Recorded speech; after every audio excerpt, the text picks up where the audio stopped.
everyone, and thank you for joining us today for our Rigging with Lever Tools Safety webinar. My name is Gisela Clark, and I'm the Social Media Specialist at Columbus McKinnon Corporation, and will be your host for today's webinar. Today's webinar is part 3 of a 3-part rigging series. Columbus McKinnon lever tools can be used as a hoist and used in the leg of a sling as a compensator. Today you will learn how to do a pre-operational inspection and the considerations and preparations needed to use these tools safely. Thank you for your participation today. Presenting this morning will be Peter Cook, our training manager, specializing in rigging and load securement. Peter has dedicated 15 years to Columbus McKinnon as an engineer, designing lifts, slings, and forgings. He's traveled throughout the world teaching proper rigging techniques, rigging gear inspection, and hoist and crane inspection and maintenance. A few quick points before we get started. We'll be recording the session today, and the recording link will be provided on our website as well as being emailed to each of you in attendance. Everyone has been muted, so we encourage you to ask questions in the Q&A pane on the right side of your page.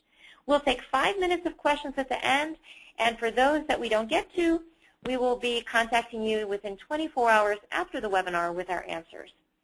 So we really appreciate your attention, and now I'd like to turn the meeting over to Peter so we can begin. Hi, welcome, and thank you for attending the webinar today. Today's topics that we're going to go through is identifying the safety standards that apply to lever hoist, how a lever hoist works, conducting pre-operational inspections, and rigging with lever hoist properly. And like Gisela said, we'll take some questions at the end. So some of the safety regulations that we adhere to at Columbus McKinnon is the main one is ASME B30.21. A lot of people ask, well, what's the OSHA standard for that? And really, there is not an OSHA standard that covers it. So OSHA only has a general duty clause that they can use, and they'll probably piggyback on ASME to try to enforce some of that if it's a pretty good violation. Other than that, we adhere to ASME B30.21 as far as our safety standards. Real quick, just the anatomy of a lever tool. We'll take a look at it externally here. You see that the hook, that's covered under ASME B30.10.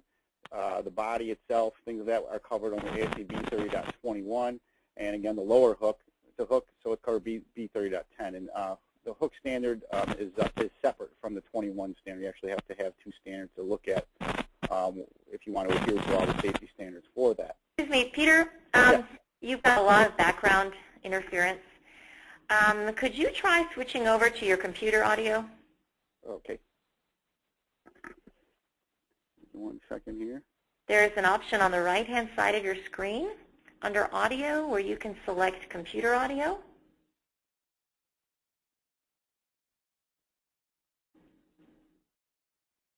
I apologize, everyone. We want to make sure this is a good experience, and there was just a lot of interference. Is that better, Gisela? Much better. Okay, we'll continue on. And go ahead and hang up your phone, since everything will be via audio on your computer. Sounds good. Sorry about that, everybody. Okay, so what are lever tools used for? Simply for stretching, pulling, tightening, positioning, and in hoisting applications. Okay, and we'll be going over every part of it and how it's used, and then have a pretty good application example and using it in as the leg of a chain sling and how to do that as well. So that's pretty interesting. How does a lever tool work? Well, believe it or not, a lever tool is not much different than a chain follower. We do have just ratcheting type lever tools, which do not have a brake; they just have a ratchet and pawl. But the others that we do sell have what's called a Weston type braking system. So really the only difference between what we call chain falls and lever tools is a hand wheel and the lever of how you operate that unit.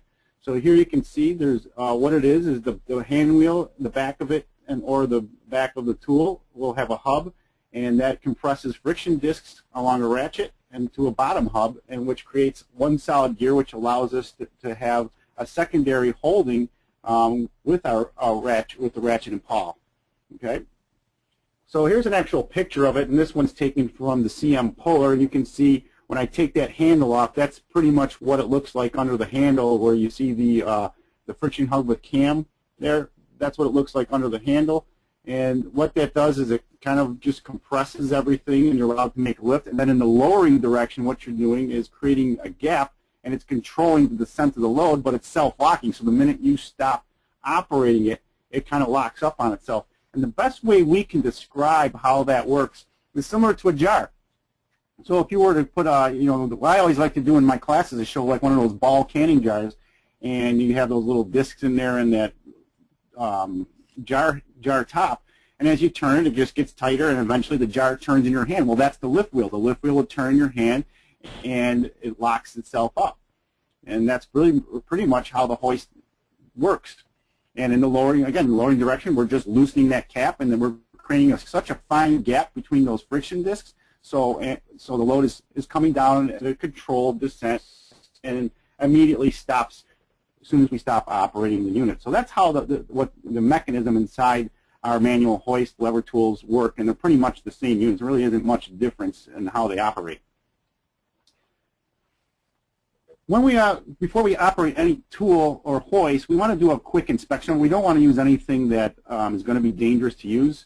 So this in general is a pre-operational check. Some of these things apply on there, some of them don't, but we want to go look at it from top to bottom.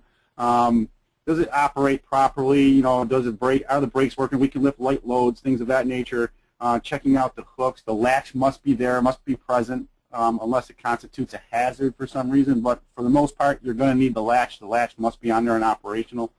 Going through the chain, we'll talk about chain inspection, wire rope. Is it reeved properly? Is the chain going in where it's supposed to be going in, and the welds look where they're supposed to be, and things of that nature?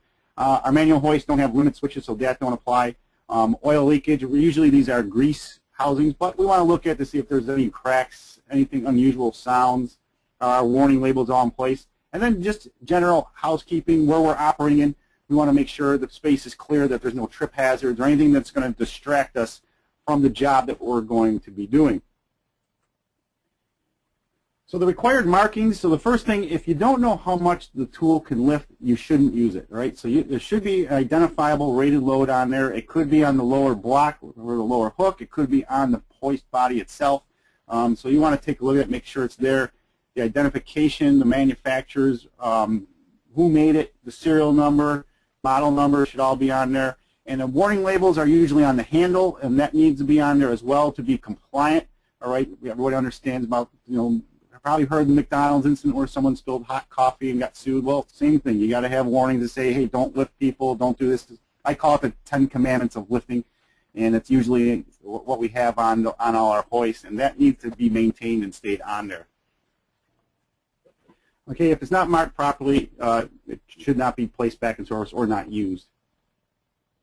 And there's what I'm talking about, just the different things, the serial numbers, the markings, the capacity markings could be on the hook block, the lower hook block, or on the hoist itself, and then the warning label on the handle. Okay. Hook inspection. People like to do some crazy, especially with lever tools. They're just because of anchorage points and things of that nature, just do some crazy things with it and end up pulling hooks out.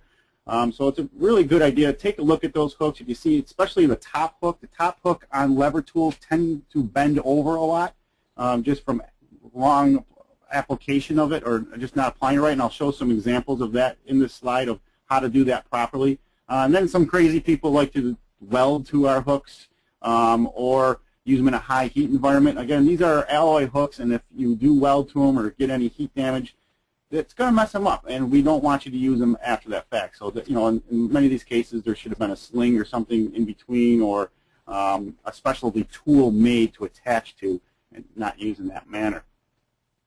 Check out the hook. Make sure it swivels. It can rotate freely. Again, the latch must be there and present and operational unless it constitutes a hazard. If we look for any deformation, anything causing us concern, if it looks kind of distorted, and I have some slight examples in there, some extreme, some slight, it could be bent slightly, we don't want to use it. The throat opening, any distortion causing an increase of throat opening of 5% and not to exceed a 1/4 inch. Probably on the lever tools and the smaller lever tools, you're going to see the 5% over the 1/4 inch. The 1/4 inch we see on the larger type hoist applications. or what's recommended by the manufacturer. The manufacturer always has final say on their product, so but that's a general rule of thumb. And wear not to exceed 10%, okay, in any area of the body of the hook itself. We don't want to see anywhere more than 10%. And then load pins, you probably won't be popping out load pins for operational use. However, if you do want to take a look at that, or you can see some visible wear, if you're seeing visible wear on the pin, it is probably 10%, but that's what the wear criteria on any pins go. But the operator should be looking at as many things as possible before they go and operate that unit. Take a look at the chain quickly. It just doesn't take long. Usually there's 5 foot to 10 foot of chain on lever tools, so this does not take long at all. You want to do a link-by-link inspection, rotating the chain, looking for nicks, gouges, bent, heat damage, twisted, stretch, corrosion, and any type of chemical damage. Again, when in doubt, take it out. That's my philosophy. So if it's causing any concerns, it's not worth using. And here's some good pictures of bent, twisted links, stretched links, interlink wear, heat damage, things that can go wrong. And in general, a chain on lever tools should not be used for rigging purposes, and what I mean is should not be used to wrap around loads or attach loads. You should always have some sort of attachment. The chain should always remain in a straight line within the lever tool. Peter, I have a question for you. What type of chain is used in our CM hoist? Well, on our manual hoist, CM uses what's known as disc grade chain. It's proprietary to CM. It has a pitch that allows it to fit in our lift wheels. It's through hardened. It has a dot on there that represents disc grade. Some of our import units, it's called a DIN grade 80, which has a sideways T, or depending on how you look on the chain, or a T on there. Not to be confused with grade 80 rigging chains. It's not the same stuff. Rigging chains have the ability to stretch 20%, take a lot of abuse, where any type of lever tool or hoisting chains, they're not meant for rigging. They're meant to have dimensional stability so that they go over lift wheels, and so we don't want to rig with them. And they can't stretch very much either. The manual hoist, about maybe 7% stretch. All right, so keep in mind it is a different chain. And then just real quickly, our electric hoist use what's known as star grade, and it's a much harder chain, a case hardened chain, and again, not to be used for rigging. But very good question, Gisela. Thank you for that. It's just not ordinary chain. It is a special chain, and you should stick with the manufacturer's chain that they recommend for that unit because it's made specifically for those hoists. Okay, thank you. Thank you for the question. Lever hoists can also have wire rope. We have some wire rope hoists that we use. And the rejection criteria, if you see 12 randomly distributed wires in one rope lay or 4 broken wires in one strand, and you can see what I'm talking about there off to the right is what a rope lay is. It's basically a rope lay is a complete revolution of a strand and the horizontal distance that that measures. Okay, and you can see there's a strand, so whatever that complete revolution is, that's a rope lay, and that's your rejection criteria for that as an operator. Wear 1/3 of the original rope dimensions. Near end fittings or terminations of the wire rope where you have the compressed fittings. We don't want to see any broken wires near there. That's probably it's failing at that point. And then no bends, kinks, crushing, burn caging, corrosion, heat damage.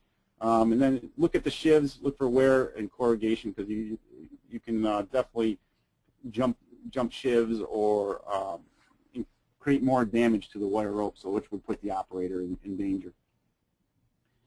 We have strapping hoists, primarily used in the utility industry. Obviously, they want non-conductive material, and you can see that guy there. He has a special handle. It's a non-conductive handle, but they use that for utility lines. It's another application. You can see what we call the pork chops or the wire rope grips, which we also make pulling those lines. But really, for strap hoists, and even in general for hoists for straps for rigging, it's an all or nothing thing. You cannot have any type of damage whatsoever. So wear, fraying, cuts, nicks, UV degradation, that's a big one, especially if used outdoors. It really damages the strapping. Heat damage, no distortion of the structure, no knots, excessive grease, oil, or grit. So if it's really caked on there, it's probably breaking down. Sorry about I advanced that slide. Foreign materials impregnated, and then broken stitching. So again, if you're when in doubt, take it out. And then here's some very good examples of damage and some extreme, but again, you can get the idea.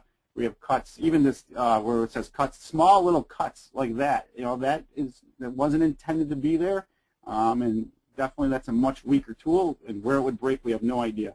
So all that you see there will be cause for removal from service.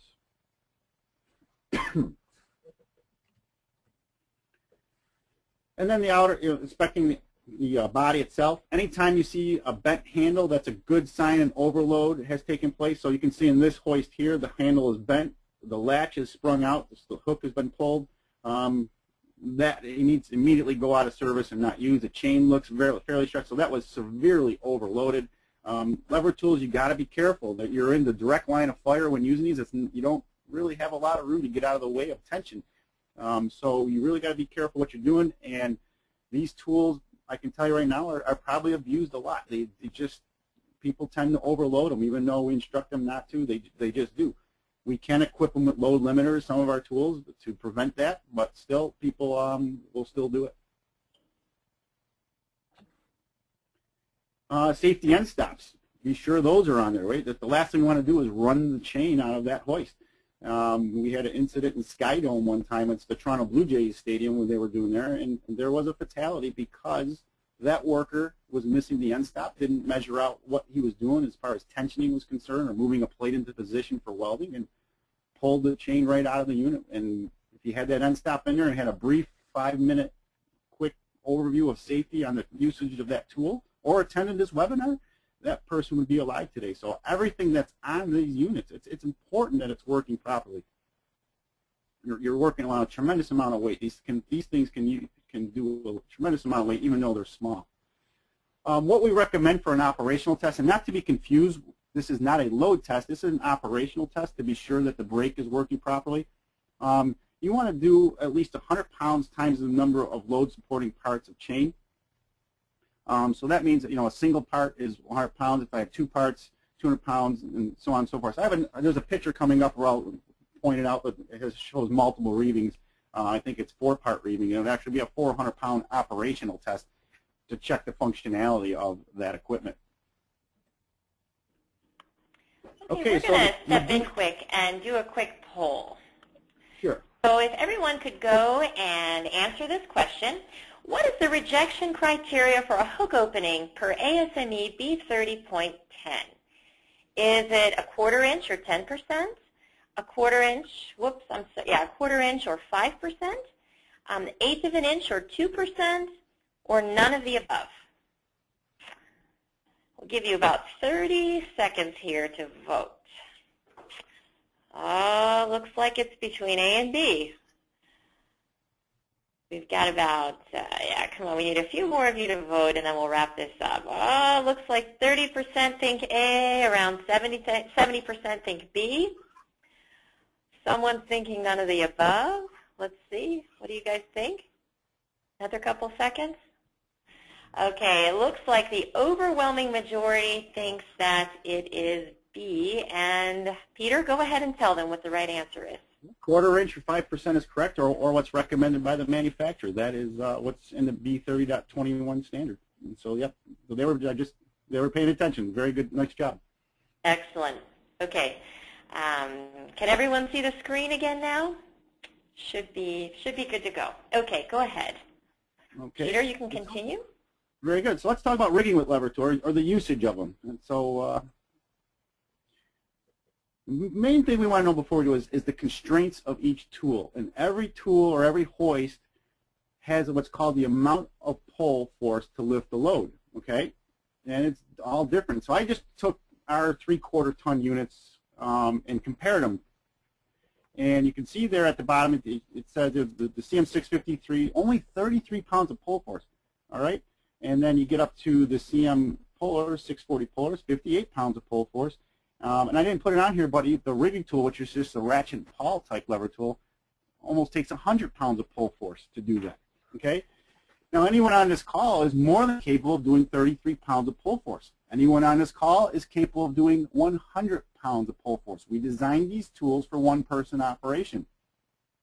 So with that being said, if I were to put 100 pounds of pull force, and I can do it easily, that 653 tool, I can overload at 3 times and not knowing it, right?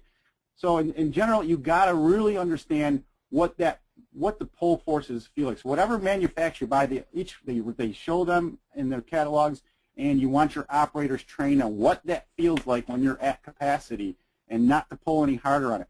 If somebody is using a cheater bar, a snipe, asking for an extra hand, 2 people to do it, they're putting themselves in grave danger by doing that. So not a lot of people realize that. And that goes for chain falls as well. They have the same type of pulling force. So you got to be aware of that. You know, the low pulling force tools are excellent because they're easy to use. However, you know, there's got to be some training there. Hey, don't pull it too hard because you're going to overload. And again, we can supply load limiting devices if that's a big concern. There are as an option. And so you can see in this picture, this crew here is doing it wrong, and they sent me some pictures. They got some violations issued to them, and I got sent these pictures, and they wanted to know what they did wrong. And whoops, I'm sorry. And basically, I got that is a 6-ton puller, and you got 2 guys operating it because they said, well, the one guy gets tired doing it. Well, he just wasn't strong enough because he was overloading. And so now they're standing right there, and they're severely overloading the tool. Not a good situation. And again, there's a 4-part read for you there, and that would be, if you can see that, let me just highlight it real quick. If I can get the highlighter working here. Yeah, not working, but where you can see, you can count the chains there, 4-part reeving, and that would be a 400-pound operational test. So that's a pretty big tool. That's a pretty big animal for a lever tool right there. And we're going to the next slide here. Whoops, sorry about that. Here's where applying it wrong, where the anchorage point is incorrect. So there, what will happen is you'll either pull the top hook or both. You'll damage them. This is in fabrication. This is what we call pulling things together, tensioning them together for fabrication, squaring them up. That's used quite often. It's for that application, but there's not a proper anchorage. And that's what happens to the hooks when everything's said and done. So there would be the correct thing. They're what's called pulling clamps. And they're not welder's clamps, they're pulling clamps. They actually have a rated load on there, and they're not meant for lifting either. But they're like a vise, and what happens, it gives you 2 nice eyes where then you can attach your unit to it and do the same job without damaging your unit. But you want to have a means of attaching the lever tool and not tip loading these or putting them on a fabrication where it's going to damage something. Okay. The next one here, again, another tensioning application, and this is in a shipbuilding industry where they're drawing a plate close and they're going to weld it. There's welders on the other side of that vertical plate, and they're meshing it up. And you can see here they're tip loading the lever hoist, and the anchorage point, which is a vertical plate lifting clamp, is letting go. So you can see slack in that lever tool. That plate could let go. That plate could fall on the welders on the other side of it. And I took that picture personally at one of the places I was at. Again, a very dangerous situation. Peter, aren't those clamps used to grab and lift plates? I mean, what would make it slip like that? Well, yeah, the way the clamps work is, almost like if those finger handcuffs, if you ever had those when you were a kid, and you pull, the harder you pull, the more grip it has. Well, in this case, when there's no weight on there, they're really not gripping. And so once that plate got tensioned in a position and the clamp wants to let go, there's no more tension on it. There's vibrations going on from the welding and jostling it around, and so there is no grip anymore on that clamp. And depending on the condition of the clamp, it could let go. So again, we want to go with the pulling clamps on there. We want to put those on there instead, where it acts like a vise. Much safer to do that. So it may be that you bring the plates in with a vertical clamp and put them into place, but quickly you want to have another setup before you get the weight off, is to get these pulling clamps on there and put the lever tool into position to hold everything in place. That would be the safe application. So again, a lot of people will just continue to use the clamp in that position and attach to it, and you need a second step to that setup. Okay, thank you. You're welcome, and great question, because that's a common error. This clamp, this tool here, you can see that here's a case where the lever tool is being used for rigging. And the chain there is actually supporting an I-beam. They're using the lever tool to tension an I-beam to the ceiling so that they can install a trolley into a confined space. And what it's doing is damaging the tool. We're really not operating that tool properly. And the operator is now standing under a suspended load. And there's nowhere for that gentleman to go. And just wrong all the way around. So not a good use. In this case, we would recommend you need to get jacks and things of that in and get the proper equipment. It's not an application for a hoist. You need jacking equipment to get in there. But again, common misuses. And now here's another application. Now, why I wanted to put this in the seminar here is because there was I tend to go on LinkedIn a lot and monitor some things, and there's been a lot of discussion over the past few months about can either a lever tool or a manual hoist be used as a compensator or a leg of a chain sling. Is that possible to do that, and are they? I do got to say, check with your manufacturer to make sure that, yes, that's the way they want that tool to be used. But the answer to that question is yes, especially with you can use it. We would recommend the ones with the Weston type brake, the braking system. All right, and this is more of advanced rigging, but it's a quite common practice in general industry and in construction. And as long as you know some certain things, it's a safe lift. So obviously, when we do this, we want to know where the center of gravity is located before lifting. Okay, know your weight, obviously. Know the share of load of attachment points. Know your sling angles or stress multiplier, and know your tension because things are going to be changing as you're leveling off the load. Well, how do we accomplish this? And that's what I'm going to show you in a minute. So we have let's just say this structure here hypothetically is 6,000 pounds. So we want to know the location, that we know where the center of gravity is. Maybe it's something we've always lifted, or maybe we did make that lift and then we set it back like, hey, did we do this right? And maybe that's not the way to do it, but let's face it, people do it that way. They lift it, get it level off, but they really don't know if it's done that. We don't recommend doing that. There should be a plan in place, and that's what we teach you in our rigging training courses, how to find center of gravities and share of loads before you do the lift. In this case, between the attachment points is 15 foot, right? We have from one end on side A is 10 foot to the center of gravity. That little symbol there is the center of gravity, and from side B is 5 foot.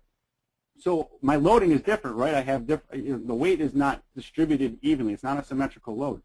So basically, we want to figure out how much percentage of the weight is on one side versus the other side. And we can do that very easily. We take the span, which is 10 foot plus 5 foot is 15 foot, and the percentage basically is your 10 foot divided by your overall span 10 foot, which is 67%. All right. So that tells me on side B, where the center of gravity is closest to side B, that 60% of that 6,000 pounds is towards that end.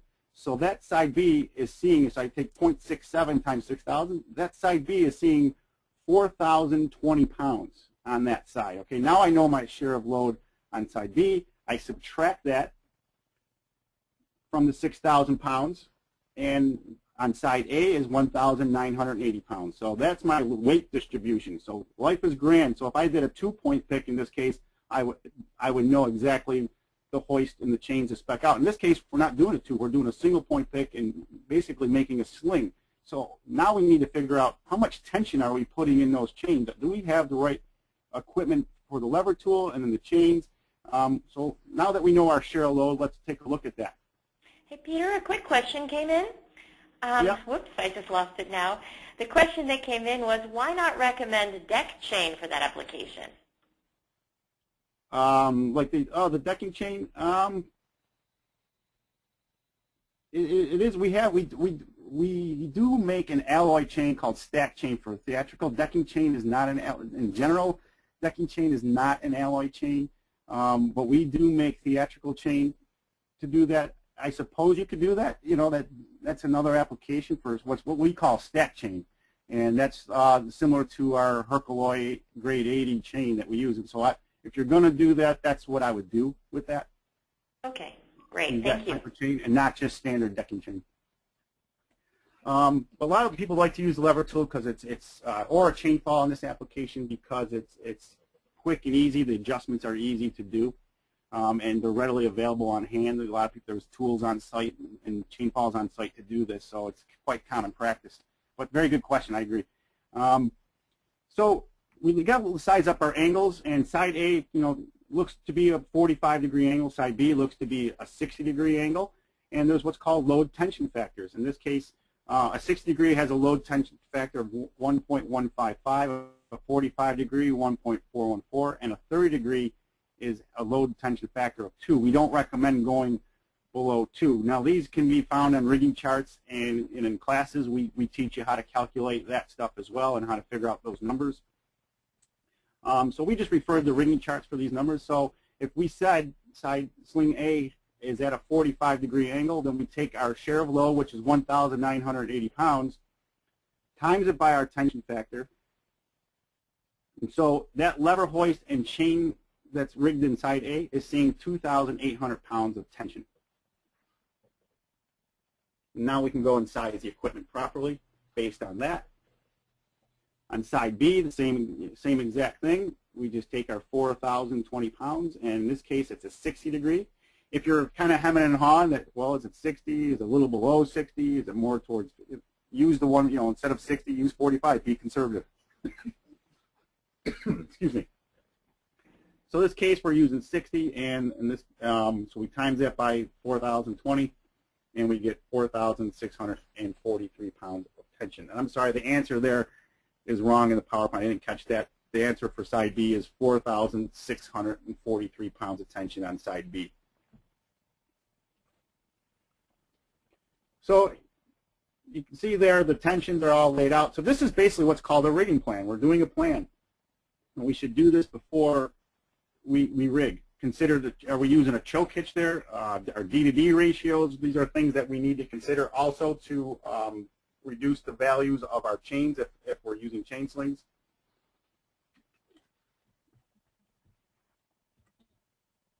And so that's in general. I know I went through this stuff pretty quick. I went through a variety of applications, and I went through those calculations pretty quick. But that just shows you all the different applications of lever tools, a real brief overview of them, how to inspect it, how to use it properly, the anchorage points, and using it as a hoist or as compensator. Again, I just want to quickly review. Make sure your operators know the pull, what the application is, how much pull they should be using on it. Get the feel for it. In some applications, you might want a more robust tool. A typical import design. We do sell import designs as well from our own factories as an open design to it. But if you're in a really rough environment, you might want to consider like the puller, which is enclosed. So there's different. We have all. You wonder why do we sell all these different tools? Because they are designed for specific applications and work better in specific applications. We have markets for that. So contact us, and we'll point you in the right direction of what tool you should have for the job. Incidentally, if you want to learn more about more training, this is a brief snippet of our rigging training that you saw. But here's some of the trainings we have coming up. Excuse me. We have a hoist repair. If you want to learn how to repair these tools, lever tools, chain falls, electric hoist, July 16th to the 18th in Columbus, Ohio, and on Ohio State University. We also do Little Mule utility hoist repair. That same. This is going to be a different week, July 24th. August 5th to the 9th is the rigging course and crane operator, train the trainer. And if you don't want to do train the trainer, you can just take the rigging course that week as well. And we will go through inspection, basic rigging, and advanced, and show you all the calculations. And we're doing live loads and lifting live loads and moving them around. It's a great workshop if you want to learn how to rig. August 12th is another what we call another hoist repair certification, but incorporates the wire rope hoist. And this one's a little bit longer, but all the large wire rope hoists done at our training facility in Tonawanda, New York, which we call our Niagara Training Center. And then we're also at a couple trade shows. ITI is having a trade show in Edmonton, Alberta, June 17th to the 19th. And then we're in Houston for the API show, July 16th through the 17th. Okay, Peter, we've had a bunch of questions come in. I'll take them one at a time, and we'll give about 5 to 8 minutes for more if you have more. The first one is, I'm going to read this, it's kind of long. In my field experience, after double checking with a dynamometer, whenever you have to use more than one hand to operate a chain fall or lever hoist, it's being overloaded. Most lever hoists have different length handles to allow for proper operating leverage. Is this a good operating practice? Yeah, hope I answered this question right. The engineers design various length handles. Each handle is a different length. The handle length is designed to get that pull force. So when we design a lever tool, we design it with the handle length in mind and how much pull force it has. We do design, believe it or not, we do design if everything goes correctly, and this is just a safety mechanism, but it's not foolproof by any means, and not a means to, it may not happen, but it should. Handle the brake so that you don't do it anymore. If you're overloading, we design the handle to break off. And so you're like, well, why would you do that? Well, it's better than getting somebody killed and having this chain or hook snap. So the handles are designed at some point to break. Hopefully that never happens, but a lot of people will call and say, hey, this cheap handle on there, and I've actually seen people weld on a solid bar and say, well, I just need something more solid. Well, they were severely overloaded. But yes, it is. If done correctly, and if you go by the rigging plan steps, and you know your tensions, and you know your tool's in good shape, and you know how to inspect it and how it works, it is absolutely safe practice. Okay. Next question is, the chain used on lever hoists and chain falls is different than the chain used on electric hoists. Is that correct? That is correct. What is the actual nomenclature of the said chain for each? Well, yeah, right. We use what's called, it's through hardened chain, okay, and CM uses it's just called disc grade chain. That's our chain that CM is making for a number of years. It's a through hardened chain for manual hoists. Imports have what's called a DIN grade 80. It has a strength level of a grade 80 chain, but again, it's not to be confused with grade 80 rigging chains. It's not the same. And on our electric hoists, it's called star grade. Everybody wants to know, well, what's the grade, what's the material made? It's a formulated chain, it's special alloys, things of that nature, and proprietary to CM. But the star grade is a case hardened chain. It is extremely hard and has a tough skin on it because it moves fast speeds through a lift wheel, and that chain needs to be holed up. Think of rub your hands together when they're dry as fast and as hard as you can, and you can't do that for long because it gets too hot. So think of an electric hoist at the speeds it goes through. You got steel on steel going over a lift wheel, and the amount of heat that must generate, and you have to lubricate it. However, that's got to hold up, and that's why that star grade chain is made that way. It's got to hold up. It's got to be able to take that amount of pressure and that amount of heat. And the disc grade, it doesn't have to be quite that level because it's slow speeds. It's manual operated, but nonetheless, you do have pressure and heat build up because you have steel on steel, and it has to hold up. Okay, we've got one more question we're going to take before we wrap up today. Are schematics available for your hoists? Are user service rebuilds a recommended practice? Matter of fact, all of our maintenance catalogs have schematics of the hoist in the back of the maintenance catalogs, and I believe you can find them online on our website, which is cmworks.com. And so you can go to our library, and we should have just about every manual for our hoist on there. And if you don't see the manual that you need, give us a call, and we will get you what you need. We'll get you any schematic that you need. Okay, there's one more point that came up, which, Peter, I'd like you to read over while I run this next polling question, and then we can address it. So we have one more polling question for you. I'm going to go ahead and launch. Okay, so I can't see the questions? Let's see. All right, really quick.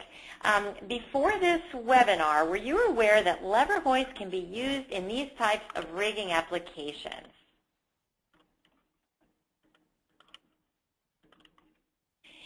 Answer yes or no.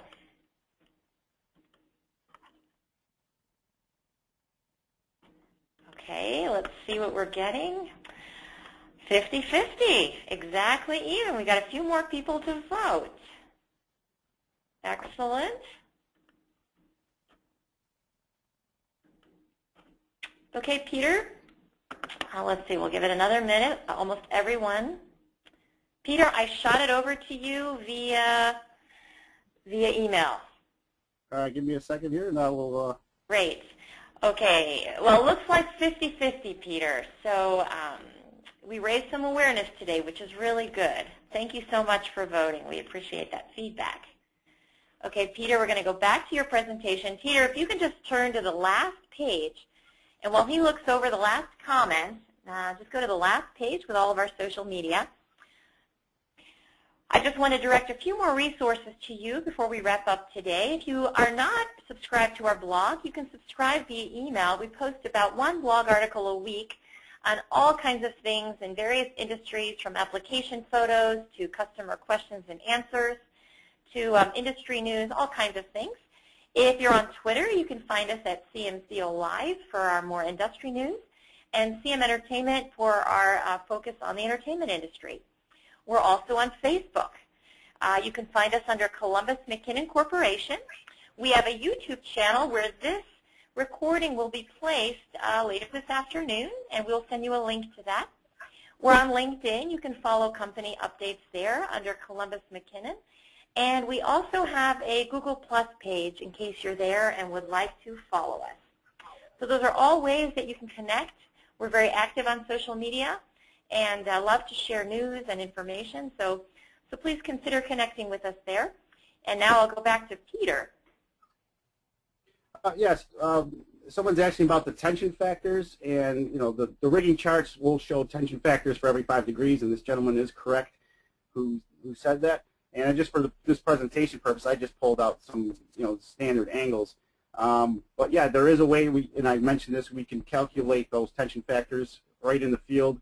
In this case, he said measure 36 inches up your chain and then straight down, kind of like a plumb line, and you get your height. So sling divided by height gets you your tension factors.